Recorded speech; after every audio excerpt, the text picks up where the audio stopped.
Good afternoon. Welcome to our June 24th regular meeting of Belleville Council.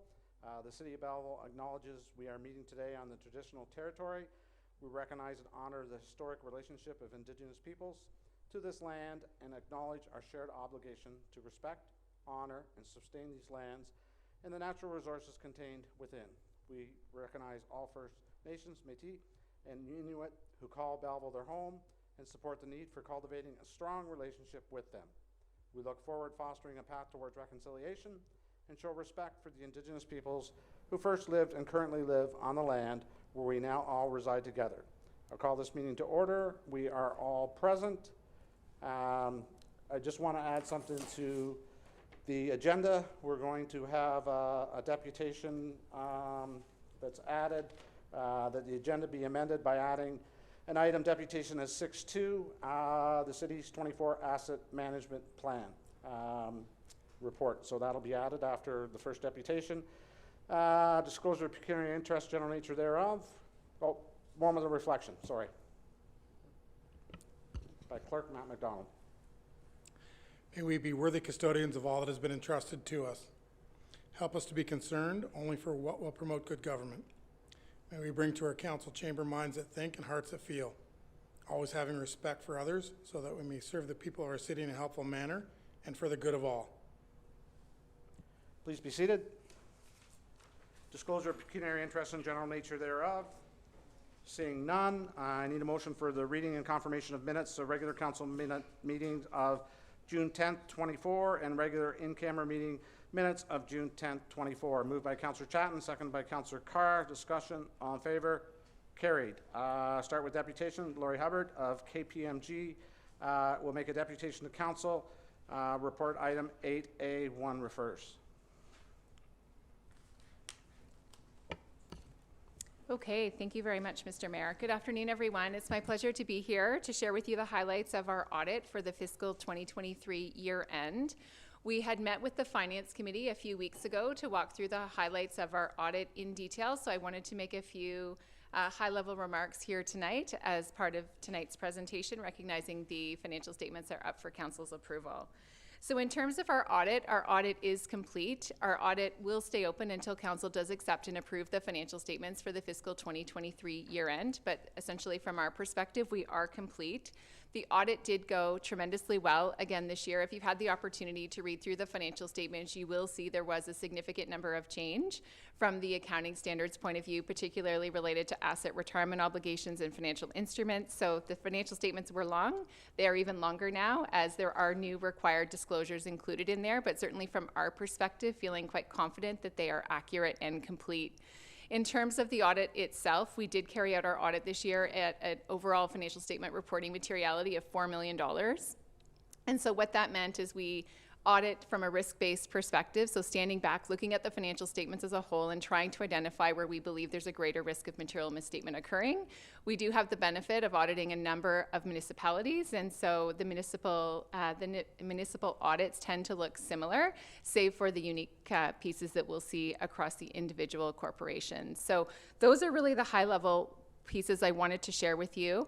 One final comment is just a reminder, yourselves being those charged with governance, we do have a professional responsibility to share with you any significant deficiencies in internal controls. We certainly don't opine on the internal controls, but as part of any financial statement audit, we need to understand the systems, processes, and controls that culminate into the financial reporting. So we've done that again this year, and pleased to report again, no significant deficiencies that we've alerted to the team, to the Finance Committee, or here today to Council. So those are our high-level pieces that I wanted to share with you, but certainly welcome any questions from the group if there are any. Thank you. Questions? Cole's notes, thank you very much for that, Laurie. And I need a resolution that the deputation by Laurie Hubbard of KPMG represented to the City of Belleville on the consolidated financial statements be received and referred to report items 8.1A. Councillor Enright Miller, Councillor Thompson, all in favor? Carried. Next, we will have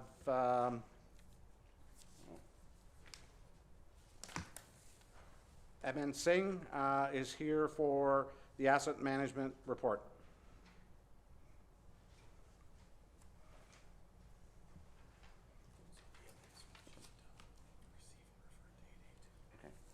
Did I say that or no? So I need the motion to, I'll get it at the end. Yeah, okay, good.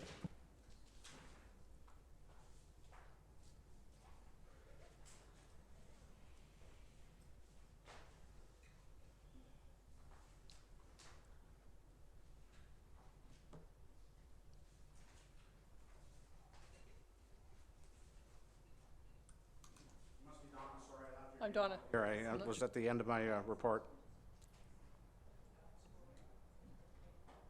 I'm Donna. I think we met with you, or I met with you a month or so ago.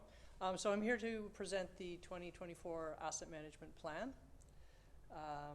And what we'll do is just provide a little bit of an overview about asset management planning, and then go through the actual plan sort of chapter by chapter. So state of the infrastructure, levels of service, lifecycle management strategy, financing strategy, and asset management monitoring and improvement plan.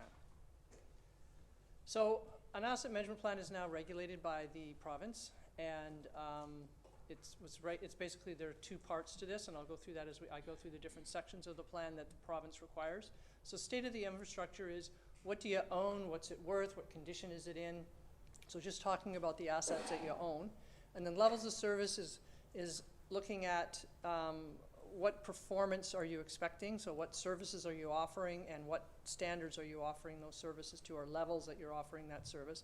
And this is where it gets a little bit complicated. There are two parts to that.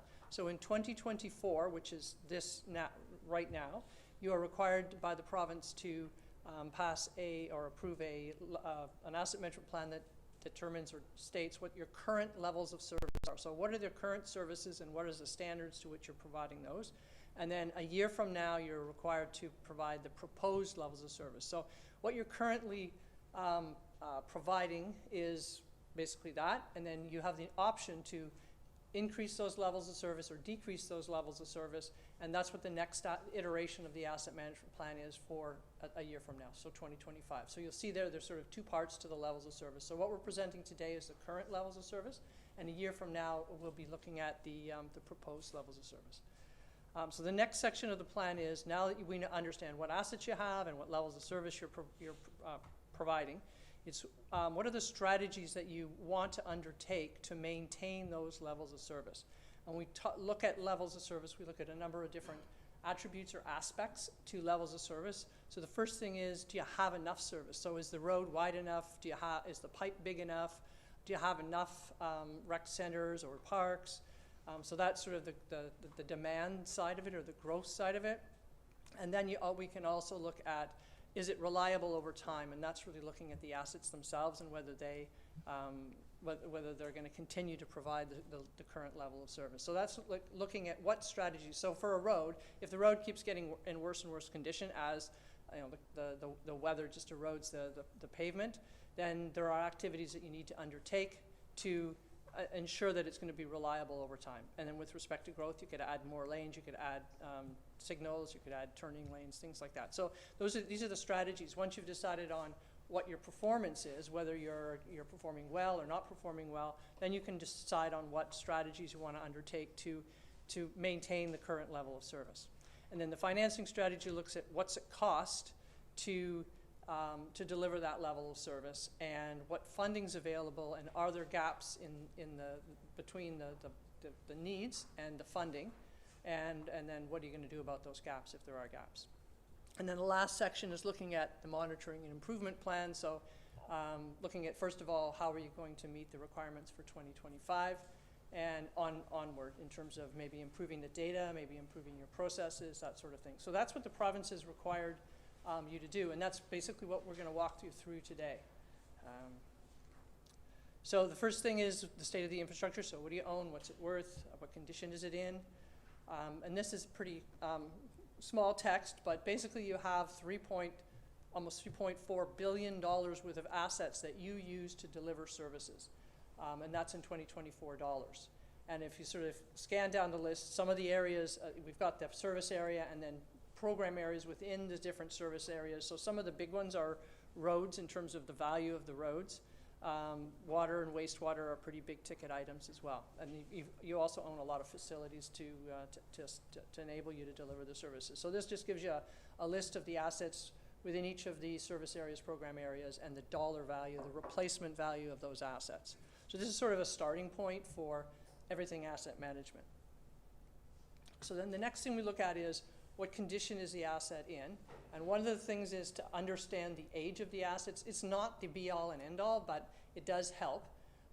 So the bars there represent the age. So the blank part of the bar shows you the life, expected life. So for roads, we expect a road to last about 33 or 30 years. And then the blue part is how far along are you on that 30-year path. So this looks as though you're at year 20 on average across all your roads for every road that's going to last 30 years. Now, the shared facilities and the culture and the harbors have red at the end of it, and that indicates that they're beyond their estimated life. So for facilities in particular, there's a life of I think it's 75 years for every facility. And a lot of your facilities, like the one we're in, is a historic building. So that's why it shows as being beyond its service life. And it's just because it's a historic building. But if you kind of look down the graph there, you're mid to a little bit later in life for most of your assets. So that's the age part of it. And that's not as important as the condition. And the condition is actually a really good story for you, because when we look at the very bottom there, 82% of your assets are in fair or better condition. So that's yellow, green, or dark green. And that's the really good thing. And the other good thing is that only 6% of your assets are in very poor condition, which is the red, which means they need something done to them. So it's a pretty good picture from comparing it to other municipalities, and it also gives you an indication there of where your $3.4 billion of assets are.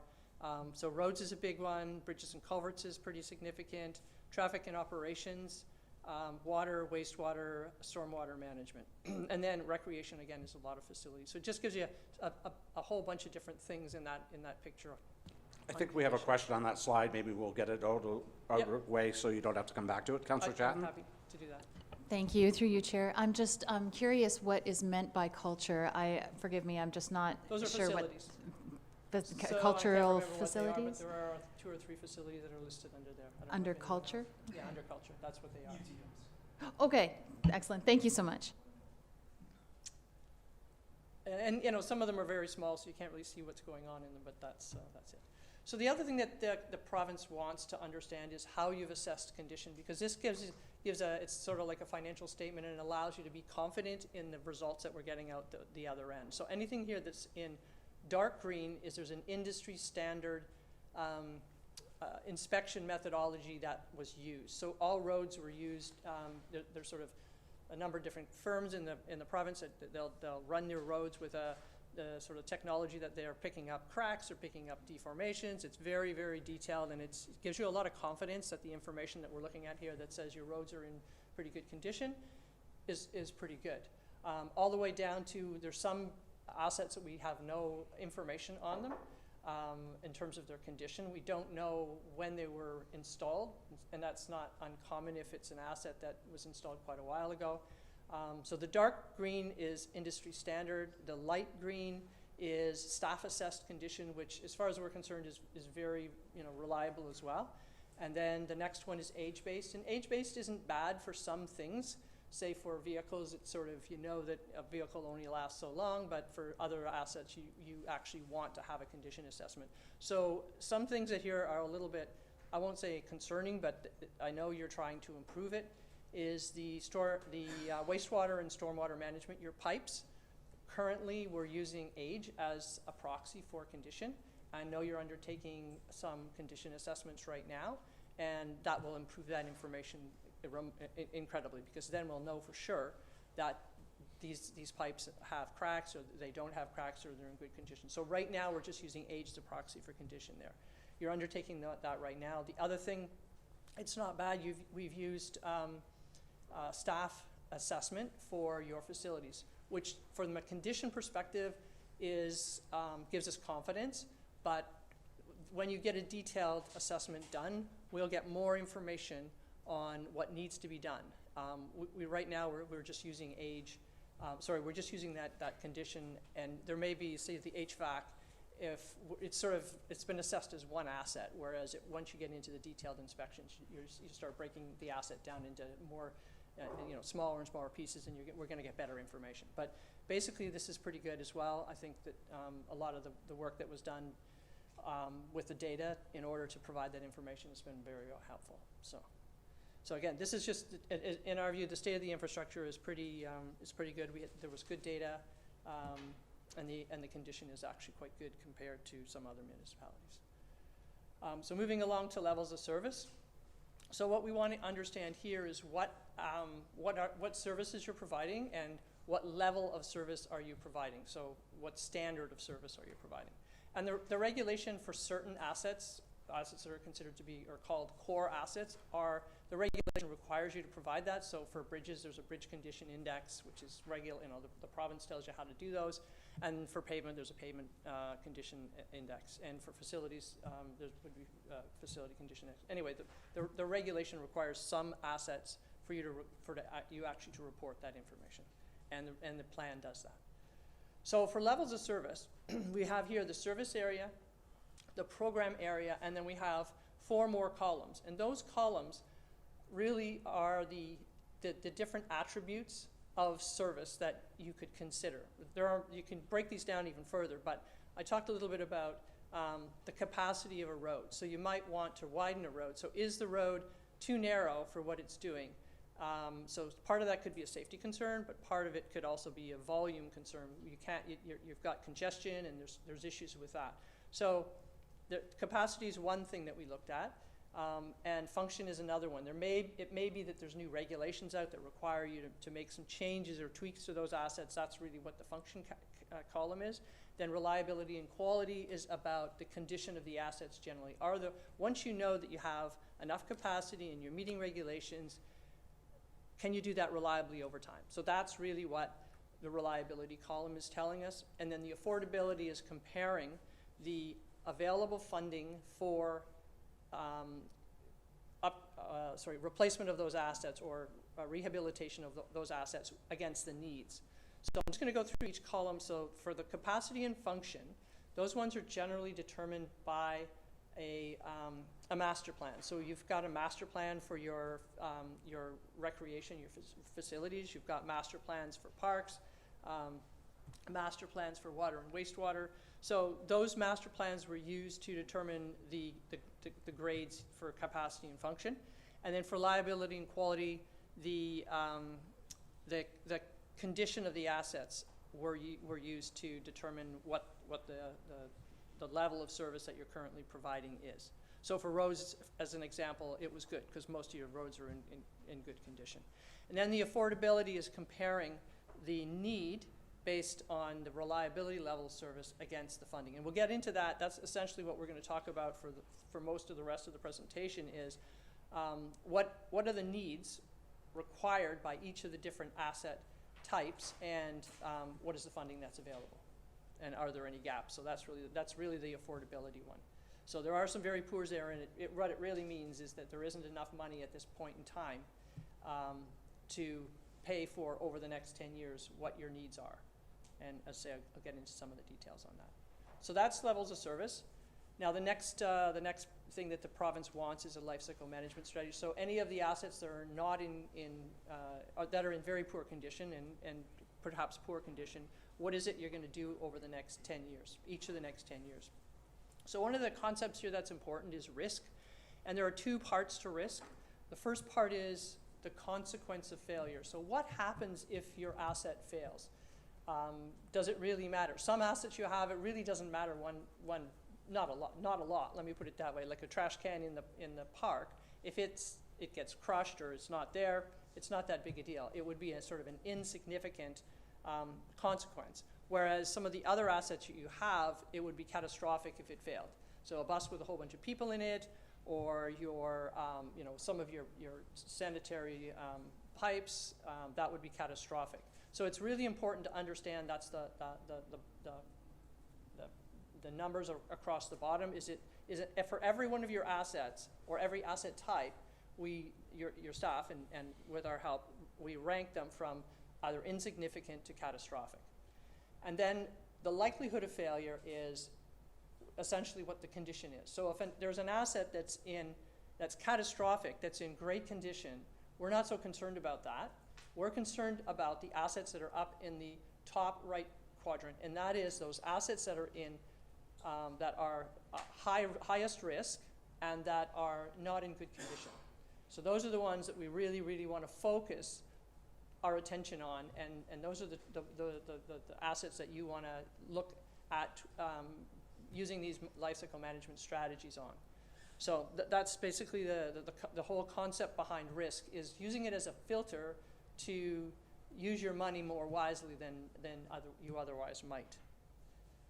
So this chart here is essentially the same thing. It's just that we've taken all of the assets and we've put them in one of those boxes. So right now you've got 7.9% of your assets are in that red, very high risk exposure category that you might want to say, wow, we probably should look at those. You're certainly going to look at those way more quickly or sooner than you would anything that's anywhere else on that matrix. So it's just a tool to enable you to understand. Like if all your assets were up there, it wouldn't be good. But it's like 8% of your assets are in that area. And what you're doing really when you manage, so you're not really changing, if you can look at it, for the consequence of failure, you're not changing which column it's in.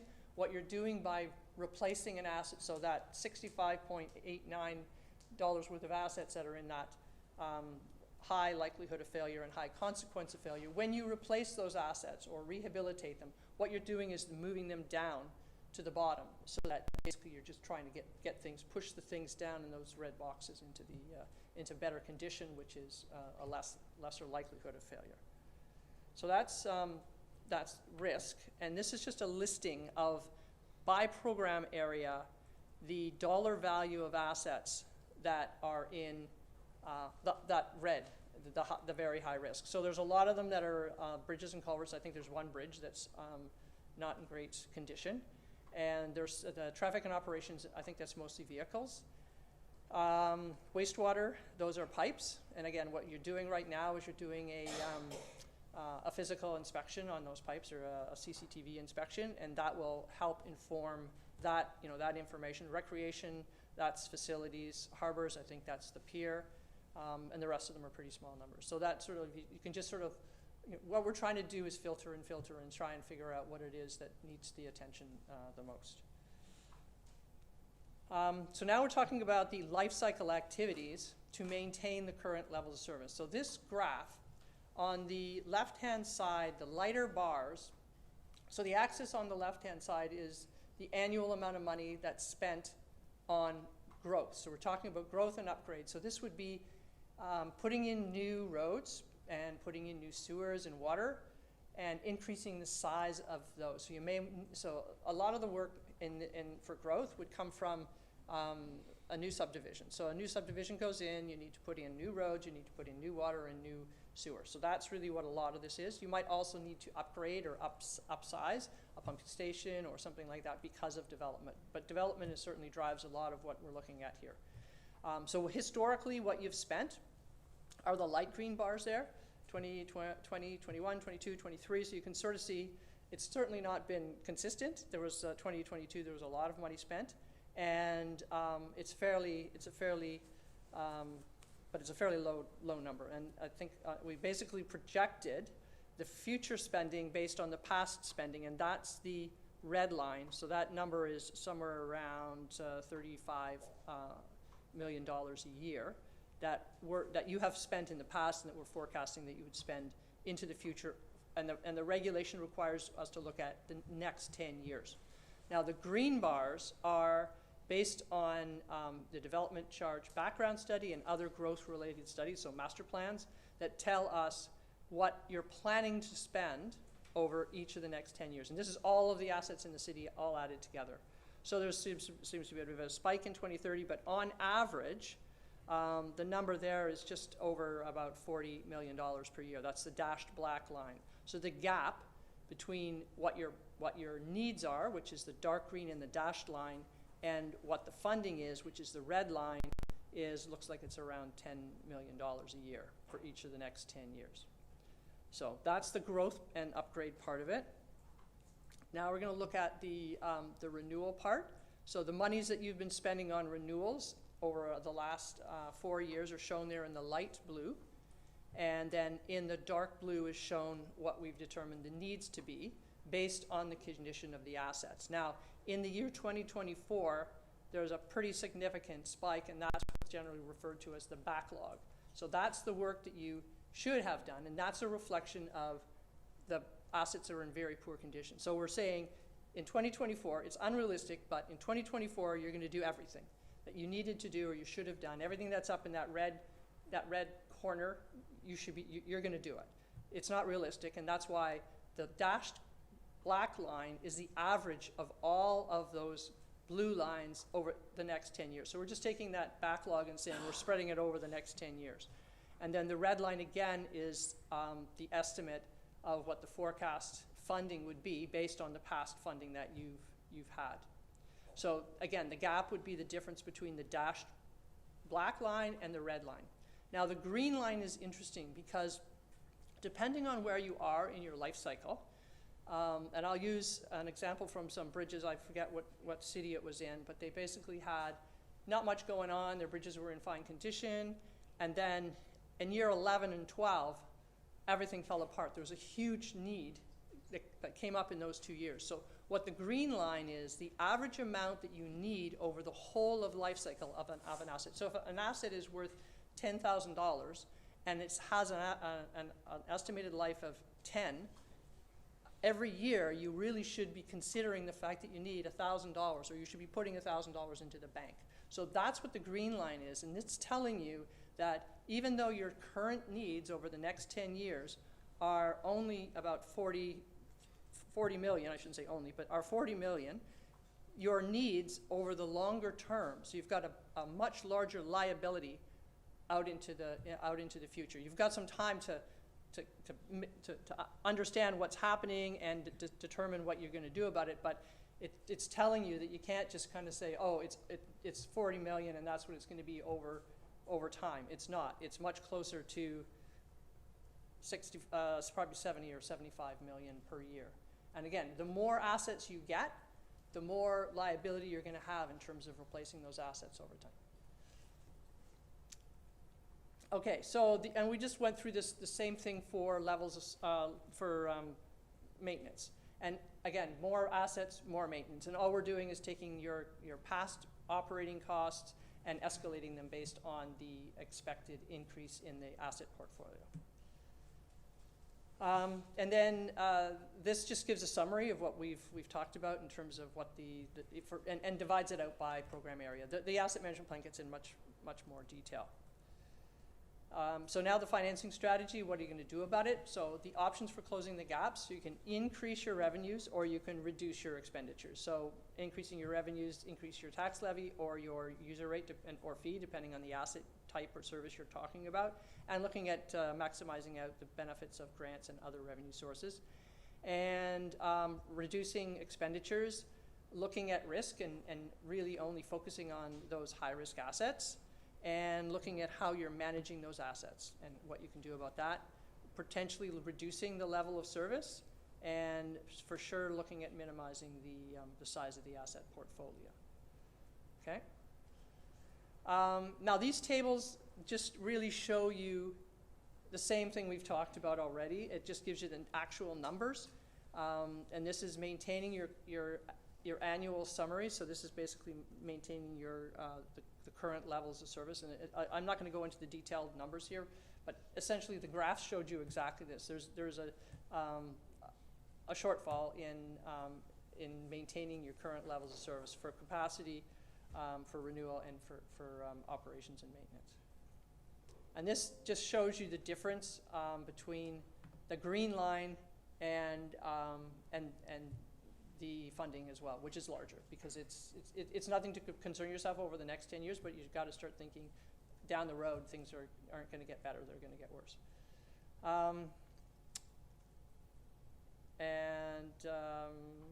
I think I'm just going to cut it out. These are options for basically closing the gap. So you can increase your taxes, you can increase your user rates, and this just provides some detail on the amounts required to the total amount, and then the very last column is the annual amount of increase that would be required on your tax base, on your water and wastewater rates, and your parking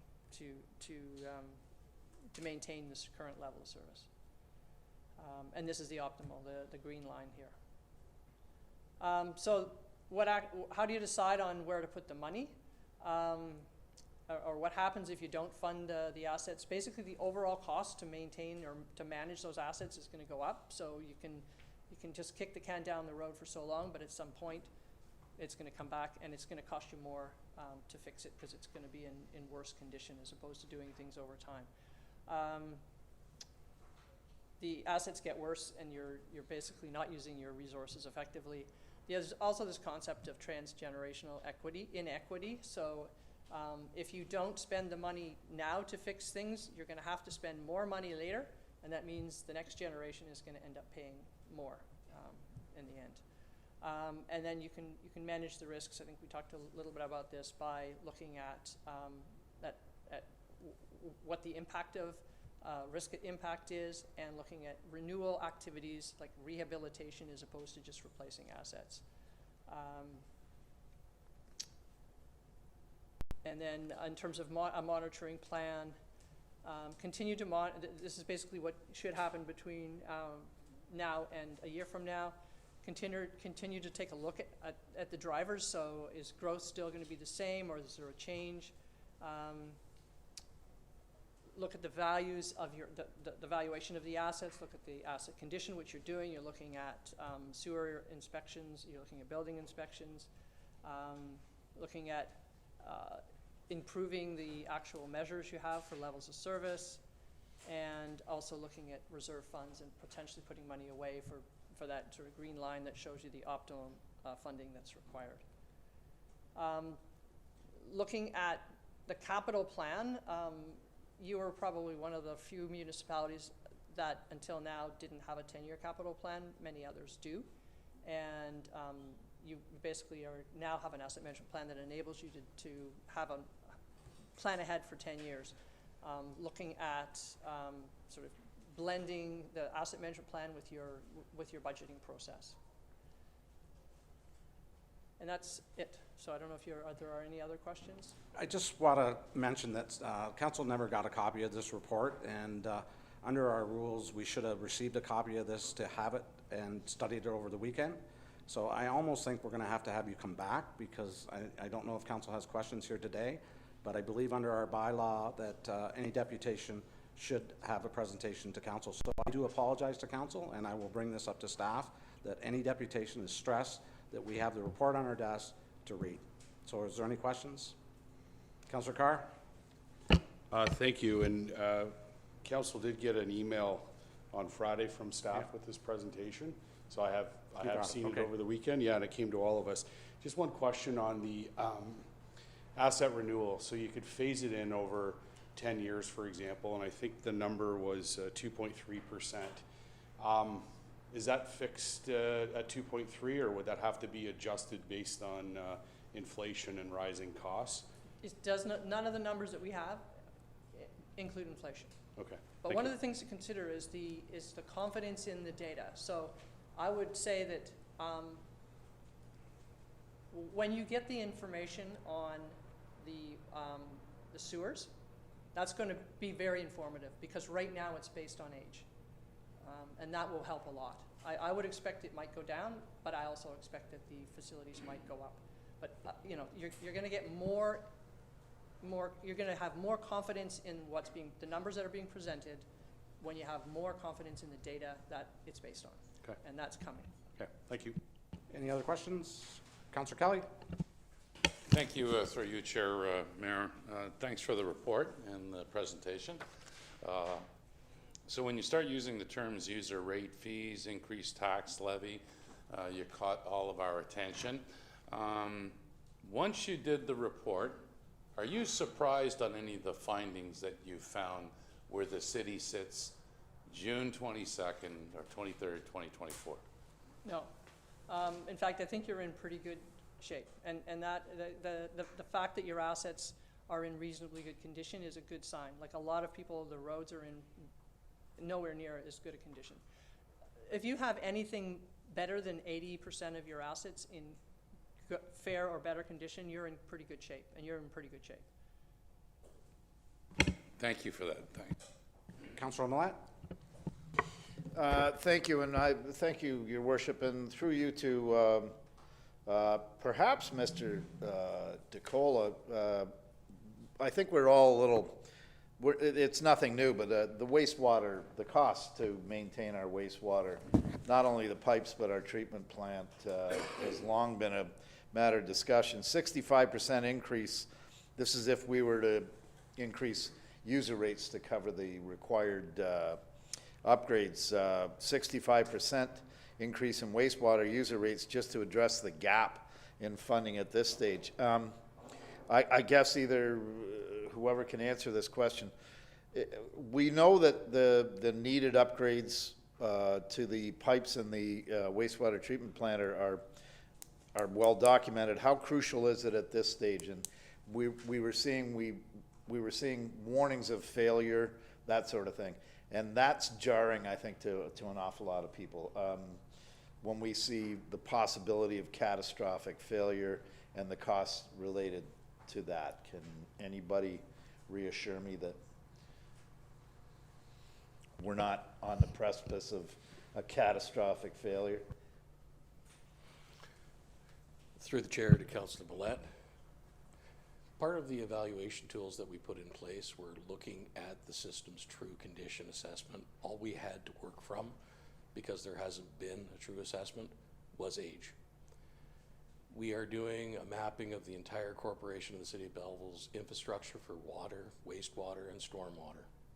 When that visual inspection is completed, it sets up our long-term plans, and the tools that we are actually creating now is to look at different methods of repair. So those methods of repair would include no-dig pipe replacement. So in areas that we can get through, we can structurally rebuild the pipe without digging. So it goes from access port to access port. So there are ways to save asset, add value to the asset life that will not trigger the full cost of a road rehabilitation, digging it up and replacing it. But we have to get to the point first. It had not been a priority historically. It is a priority, and it will be a priority moving forever, because once we're done the investigation, as part of our operating and capital budgets on a go-forward basis, is that we will do 10% of all city infrastructure, which means we'll do approximately 22.5, 22 and a half to 30 kilometers of pipeline per year for CCTV investigation to determine whether or not conditions are getting or deteriorating. Thank you. And further to that, if I may, Your Worship, we know that the deteriorating, while we're on that matter, and sorry to divert from this, it's getting a little into the weeds, the age of these, and we have infiltration from stormwater into the sanitary, and we've had some heavy rain events over the past week. Just as a matter of interest, did we have any bypass incidents this past week, Mr. DeCola? Through the chair to Councillor Millet, none that I'm aware of. That's comforting. Thank you. And thank you. Sorry. Okay, any other, Councilor Ossoff? Yes, thank you, Mayor, and thank you very much, Donna, for the presentation today. Just wondering, as we go through that list of assets that had sort of the very poor, fair, and so on, was there a particular asset that you identified as being the most at-risk or distressed asset of the corporation? Not really. I think the wastewater would be the big one, but I think that we need to wait and see what the results are of the physical inspection, just so that we're sure and we have the confidence that that's what's a real concern. So. Okay, anybody else? Thank you for your presentation. Lots of first to digest there, and I need a motion to move it to report item 8A2. Moved by Councillor Chatton, second by Councillor Ossoff. All in favor? Carried. I need now a motion to go into committee of the whole, that Council Rise, and here consider reports passing recommendation resolution with Councilor Chair Carr in the chair. Councilor Enright Miller, Councilor Brown, all in favor, carried. Thank you.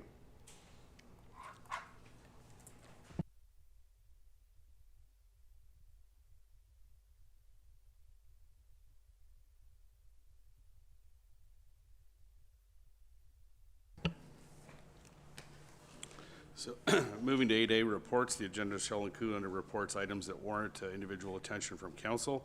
8A1, City of Belleville 2023 consolidated financial statements. Reports DF-2024-12. Resolution reads that as outlined in the Director of Finance Treasurer's Report DF-2024-12, City of Belleville 2023 consolidated financial statements. The Finance Committee recommend approving the transfers from the various reserve funds to capital projects as outlined in the year-end closing transfers between reserves and capital project, and that the Finance Committee recommend the approval of the City of Belleville's audited 2023 consolidated financial statements to Council. Moved by Councillor Enright Miller, seconded by Councillor Brown. Any questions or comments? Councillor Enright Miller.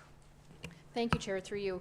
Just a comment, I would like to just, as Chair of Finance Committee, I would like to thank Lori from KPMG, who has left us already, and for the December 31st, 23 audit, and point out that this statement is a clean audit and free of any material misstatement, which is always what you want to have your auditor report. And a special thank you to Director of Finance Brandon Ferguson and his team and their constant oversight and commitment to the city's financial well-being. The year-end audit is a huge undertaking by staff, and KPMG again this year commented to me how efficient, transparent, and helpful our staff is to work with. So I just wanted to thank Brandon and the team for making this process seamless again this year. Thank you, guys.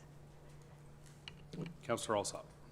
Yes, thank you, Chair, and through you to Director Ferguson. Looking at the financial assets of the corporation, significant jump in the investments between 2022 and 2023. Could you outline sort of what the process of that was and the reasoning for it? Director Ferguson. Absolutely. Through the chair to Councillor Alsop. We did see surplus in the year and took an evaluation as well on our cash position at the end of the year, and looking to make sure that we could make the best quality investment decisions at year end and what we needed for cash flow. So you'll see some reductions in the cash account as well to make sure that we're investing the city's money as prudently as possible. Thank you. Any other questions or comments? Seeing none, all in favor? That's carried. Thank you. 8A2, Final Asset Management Plan, Current Levels of Service. Reports AC-2024-04. Resolution reads that the Asset Management Plan, Current Levels of Service, as outlined in the Accounting Coordinator's Report AC-2024-04, be approved, and the updated Asset Management Policy be approved. Moved by Councillor Thompson, seconded by Councillor Kelly. Any questions or comments? Seeing none, all in favor? That's carried. Thank you. 8A3, 2024 Capital Budget Amendment, Property Acquisition 175 Airport Parkway. Reports DCS-2024-08. Resolution reads that pursuant to the Director of Corporate Services City Clerk's Report number DCS-2024-08, Property Acquisition 175 Airport Parkway, the 2024 capital budget be amended in the amount of $630,000 to be funded by the Asset Management Reserve, and that a bylaw be prepared for Council's consideration. Moved by Councillor Enright Miller, seconded by Councillor Alsop. Any questions or comments? Seeing none, all in favor? That's carried. 84, 2024 capital budget funding amendment, anti-vehicle barrier system. Report DTS-2024-02, 2024 capital budget funding amendment. The resolution reads that pursuant to the Director of Transportation and Operations Services Report number DTOS-2024-02, 2024 capital budget item 1.114 anti-vehicle barrier system be amended to be fully funded by the Municipal Accommodation Tax Reserve Fund. Moved by Councillor Alsop, seconded by Councillor Chatton. Any questions or comments? Councillor Brown. Thank you. Is there somebody here from Transportation or Operations that I could ask a Oh, we can, you pose your Carrie? question, and we'll find someone that'll pitch it for Pitch it. the director. So I do have a question in terms of, and I appreciate the rental far outweighed the cost of actually purchasing this.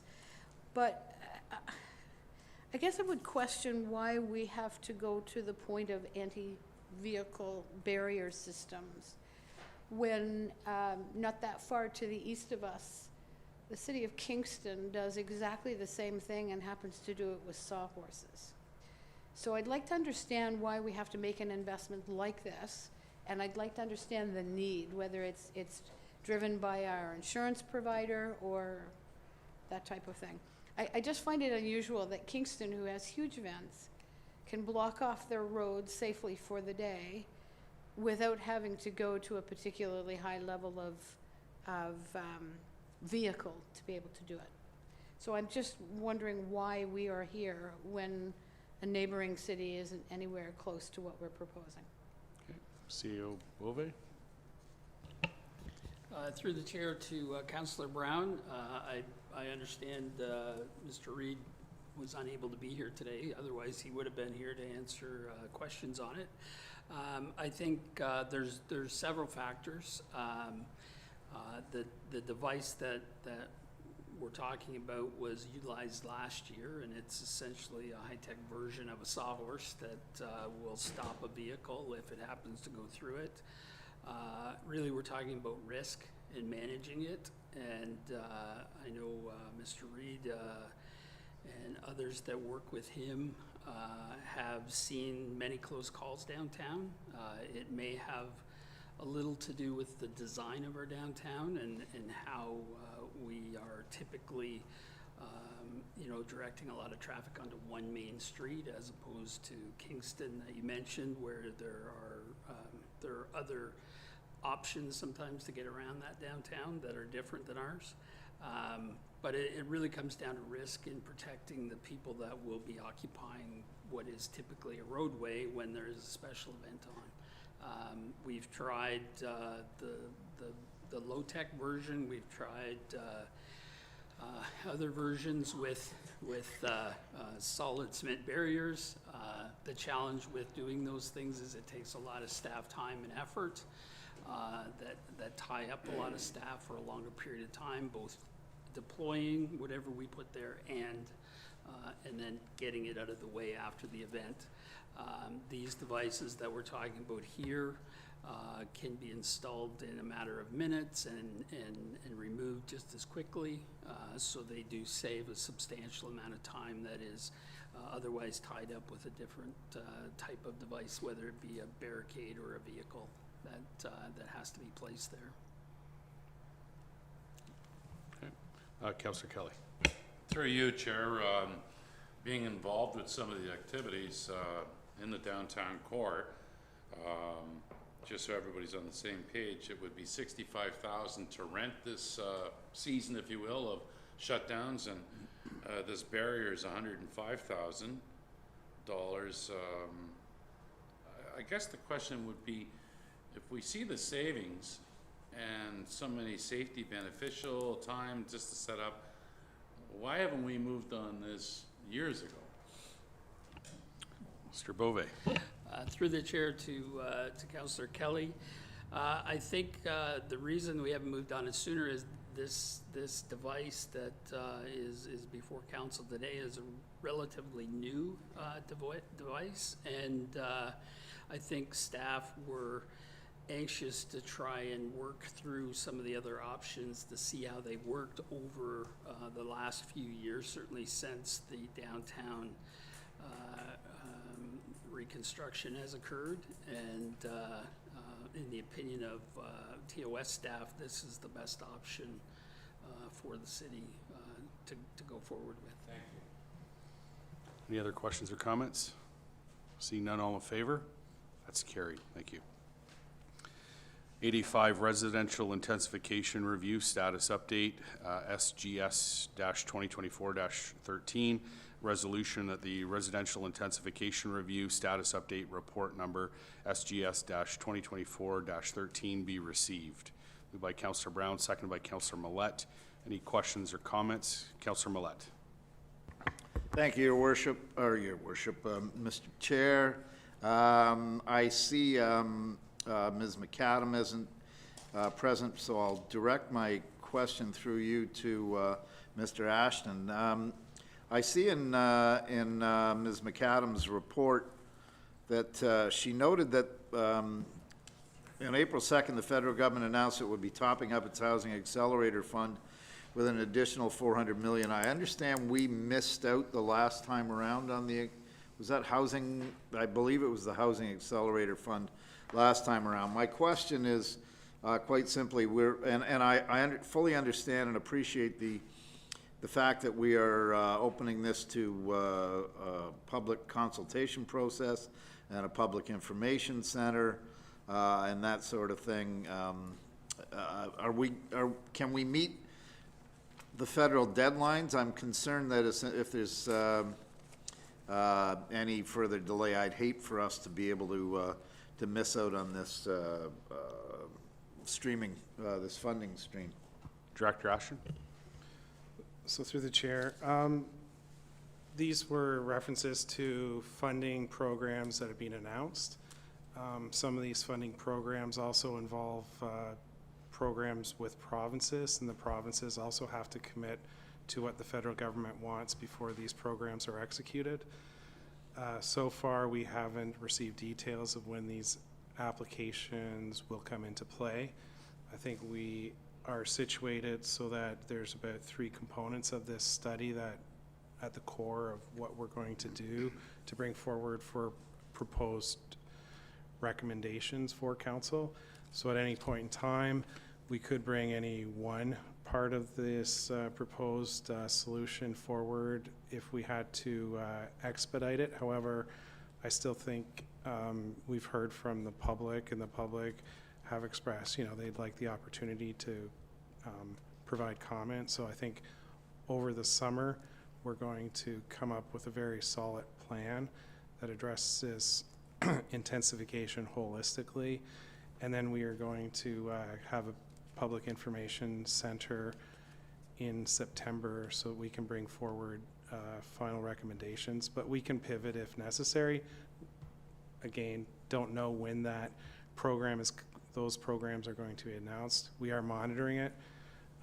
We work very closely with finance as well, and we have, asked them if they've heard stuff that we haven't heard. So we're very assured that we can meet any sort of requirements of the federal government or provincial government, but we still want to sort of uphold public input.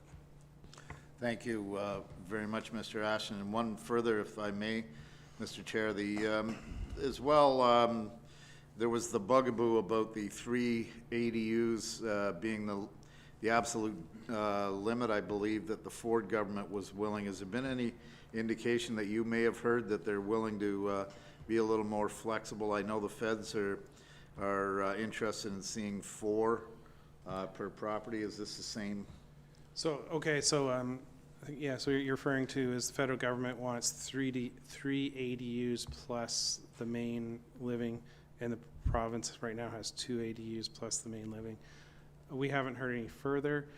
I think through, though, since council's passed this resolution and we've had discussions with sort of stakeholders like the Quinte Home Builders Association, what we're finding out is there's some interesting housing forms that are moving through the market that they're not necessarily what we see here, but some innovative designs that have the appearance of sort of that will fit into the residential neighborhood. So we won't look strict. So ADUs is only one part of what we're doing as an intensification, but we're also going to look at housing forms that fit into neighborhoods that still achieve the goal of 4 units.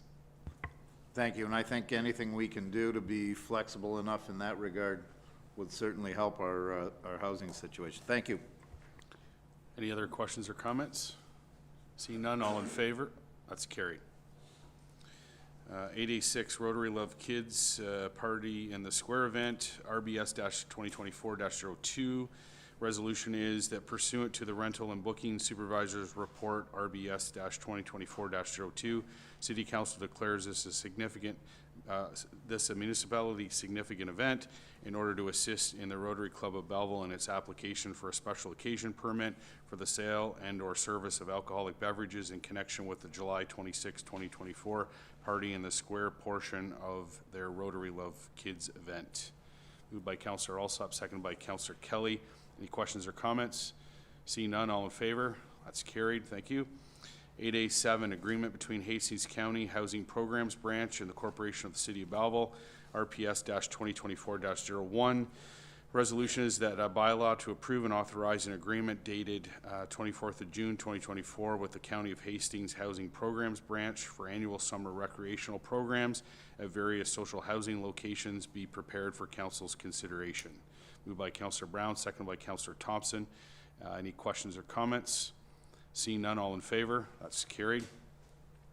8A8, inspection services of 600 millimeter primary transmission concrete water main, DES-2024-02.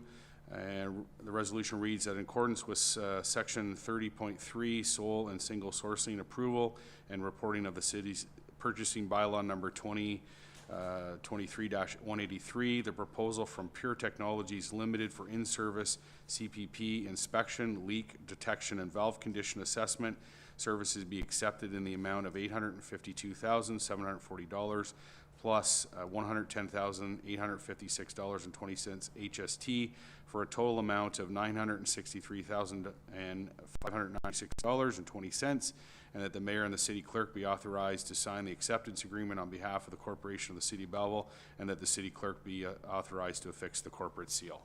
Moved by Councillor Chatton, seconded by Councillor Enright Miller. Councillor Thompson. Yeah, thank you. One question. Just lately with the concerns in Calgary, would this here do all the water mains in our city because we know the catastrophic in Calgary we just had. So just trying, is it, this is going to detect any system that would have happened in Calgary?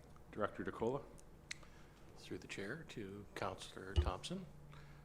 The pipes are exactly the same type of pipes that are in Calgary, except ours are a little better. They're a little bit older.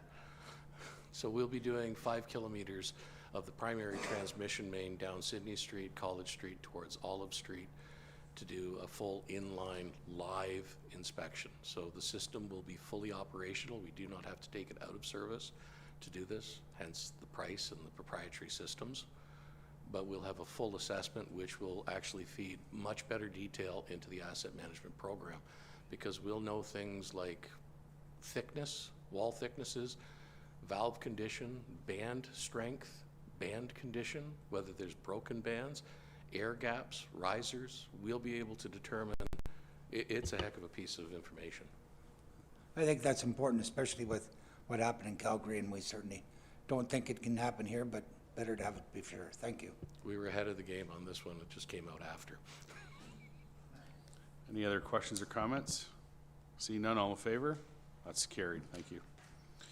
8B, consent items. Council may adopt consent items by one motion, but prior to consideration of such motion, members may request that specific items be removed from consideration under such motion, and council shall consider such items individually. Councillor Alsop. No, thank you. Councillor Enright Miller. No, thank you. Mayor Ellis. No, thank you. Councillor Thompson. No, thank you. Councillor Kelly. No, thank you. Councillor Millette. No, thank you.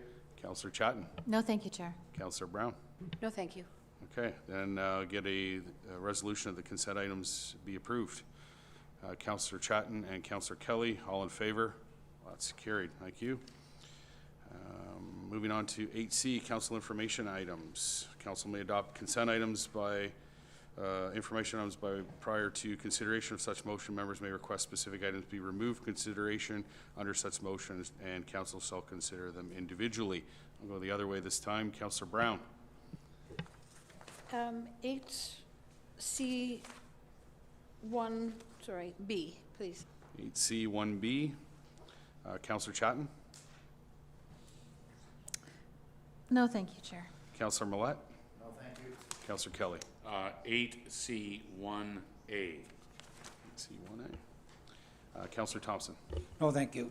Mayor Ellis. No, thank you. Councillor Enright Miller. No, thank you, Chair. Councillor Alsop. No, thank you. So we'll get a motion that the agenda items be received with the exception of 8C1A and 8C1B. Moved by Councillor Wright Miller, seconded by Councillor Chatton. All in favor? That's carried. Thank you. So moving to 8C1A, Mayor's letter to the Honourable Doug Ford, Premier of Ontario, regarding Building Faster Fund and financial impact of housing bills, May 27, 2024, Council resolution from report number SGS-2024-10. Councillor Kelly moved it. I'll get a seconder. Councillor Alsop. Councillor Kelly. Thank you, through you, Chair. I just wanted to thank the Mayor's office for a well-written letter, and hopefully the Premier reads it twice and we get some positive results. So thanks for taking the lead on that, Mayor. Any other questions or comments? Seeing none, all in favor? That's carried.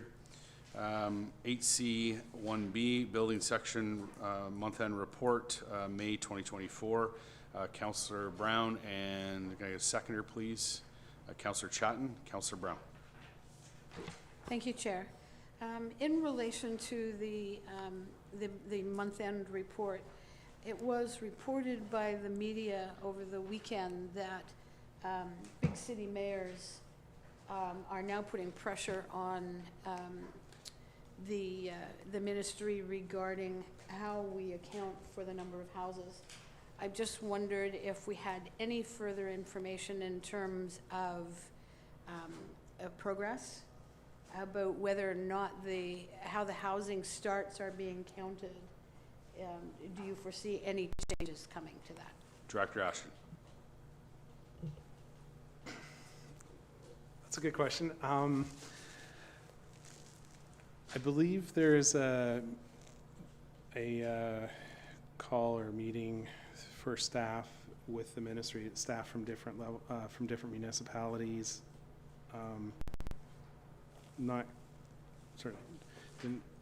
Perhaps by the end of June, I think it was June, maybe this week actually. I haven't looked at my schedule past today, but we are having a meeting. So essentially, they're using CMHC data. We have tried to reconcile our building permit information with CMHC data. Again, we have traditionally been focused on building permits issued. We've updated some of our reporting to align with how they're doing it. There's still differences. I think from a year-to-year perspective, we may not actually get accuracy between both sides. I think the more relevant statistic would be the progress we make overall to our 10-year targets. And so if you base that with this would be the third year. Anyways, we're exceeding our targets overall. However, there are differences that I don't think will reconcile. So for instance, this year, according to our data, we'll probably reach our targets, but according to their target, we may fall short. So it's just based on, from year to year. But I think overall, the 10-year, in our march towards our 10-year target, I think we're in good shape.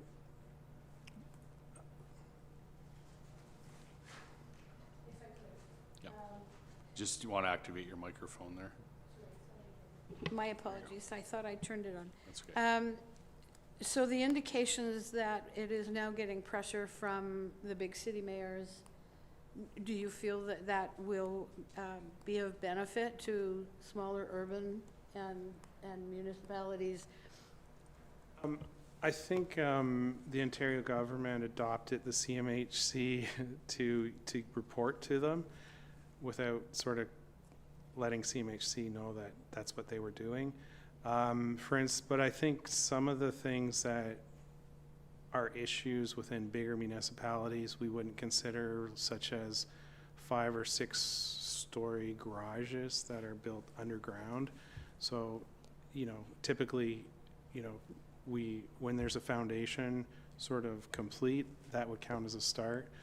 But when there's foundations that are 5 to 6 stories deep for condos, this is a Mississauga example that I sat in on a session.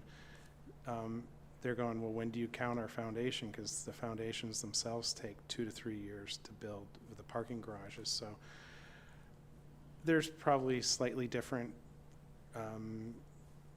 issues. Like they're going to base theirs more on condos because that's where they're focused on, and they're not getting counted. Here we kind of focus on houses. They're a little simpler. However, we still have discrepancies. I'm hoping that the ministry will have an open mind to sort of allow the municipalities to provide their building data and so that there's a reconciliation there. However, they're focused on CMHC collecting data. So we'll see what happens. Okay. Any other questions or comments? Seeing none, all in favor? That's carried. Thank you. And can I get a motion to rise and report? Councillor Alsop, Councillor Enright Miller, all in favor? That's carried. Thank you.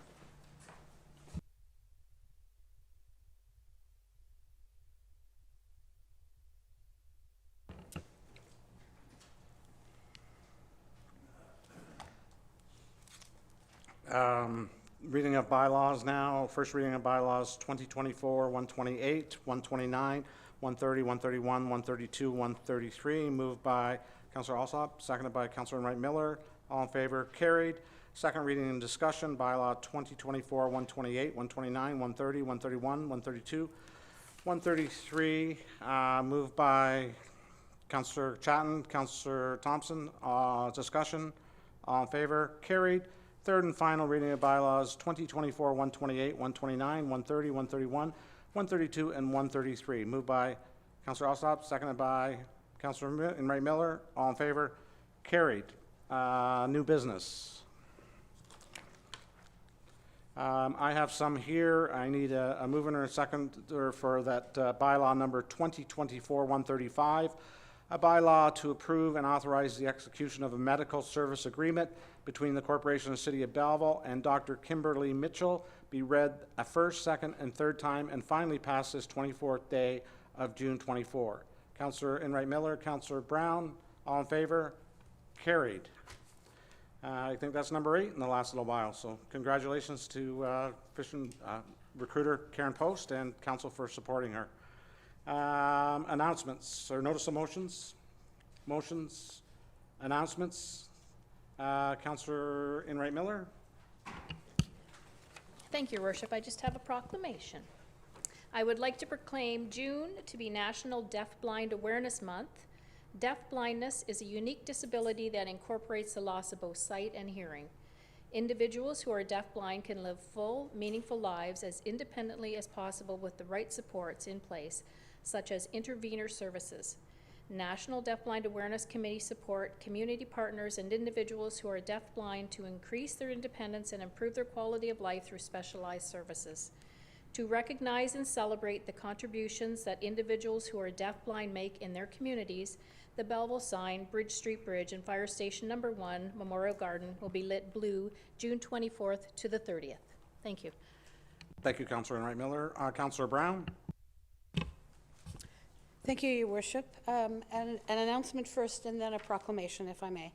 I just wanted to extend my thanks to all of the Ward 2 residents who came out to the town hall last Wednesday evening. Councillor Carr and I had another lengthy evening, but very healthy discussion. And we did undertake soliciting some feedback from people so that we could understand how they were feeling about the different priorities and topics.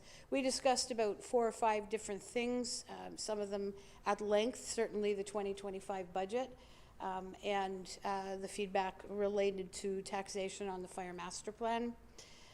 So lots of discussion there, but we had a number of topics that were there. So I just wanted to thank everybody for coming out. It was a lengthy evening, but it was once again a full house. And then the proclamation. I'd like to proclaim July 5th as National Injury Prevention Day. It is time for raising awareness around the importance of injury prevention and helping Canadians have long lives lived to the fullest through education and advocacy. Injury is the #1 killer of Canadians between the ages of 1 to 44, despite most of the harmful situations being both predictable and preventable. These injuries end up costing our economy approximately $29 billion per year. Canada's national charity, Parachute, is dedicated to reducing the devastating impact of preventable injuries. They provide necessary information and tools to help raise awareness to better prevent injuries on the road, at home, and during play. The Belleville sign, Street Bridge, and Fire Station No. 1 Memorial Garden will all be lit green July 8th to 14th. Thank you, Councillor Brown. Councillor Thompson? What? Councillor Kelly? Thank you. Through you, Mayor, a few announcements tonight. First of all, as my role with the city, with the economic development, as chair of the committee, this company on Thursday turned 75. I want to give a shout out to Cheesies, Hawkins Cheesies tonight. Initially, the factory was in Tweed, 1956. A fire destroyed the factory and they moved to Belleville. It's a Canadian institution. And as the country turns 157 on Monday, make sure you support the local Hawkins Cheesies, and happy 75th anniversary.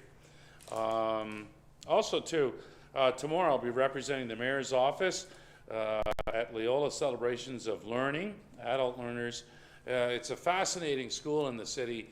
25 different countries are represented at Loyola. You talk about equity, diversity, inclusion in our community. It's really changed. So tomorrow's going to be a special day for many of the learners there. And I just want to congratulate also all the grade 8 students, high school, college, and university residents from Belleville that graduated school this past year. Have a safe summer and continued success with your studies.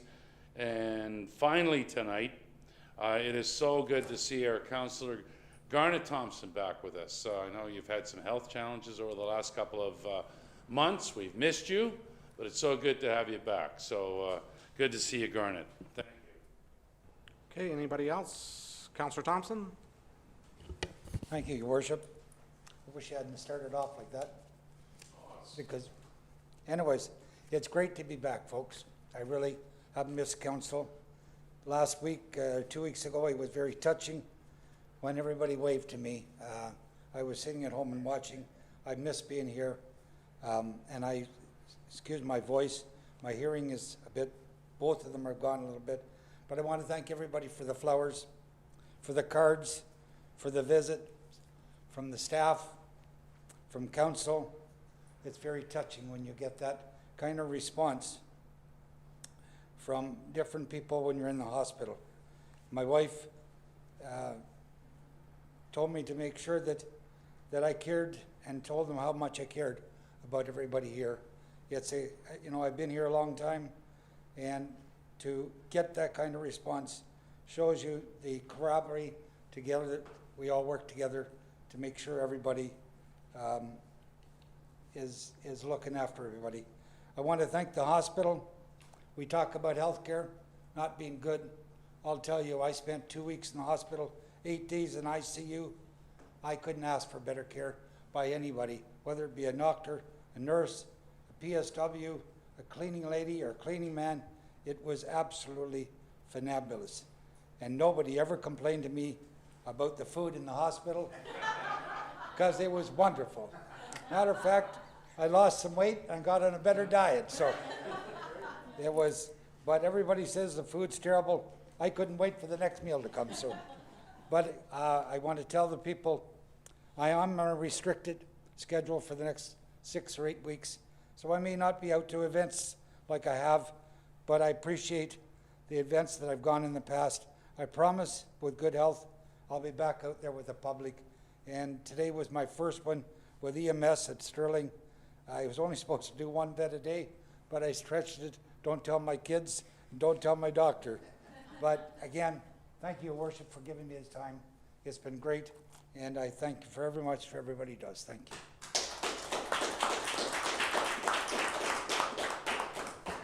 Thank you, Councillor Thompson. Well spoken, and we did miss you. So, I need a resolution now for the confirmatory bylaw, the bylaw number 2024-134, a bylaw to confirm the proceedings of council at a meeting held on June 24th, 24, be read a first, second, and third time, and finally pass this 24th day of June 2024. Moved by Councillor Chatton, seconded by Councillor Alsop. All in favor? Carried. Motion to adjourn. Councillor Carr, Councillor Thompson, all in favor? Carried. Thank you, everyone.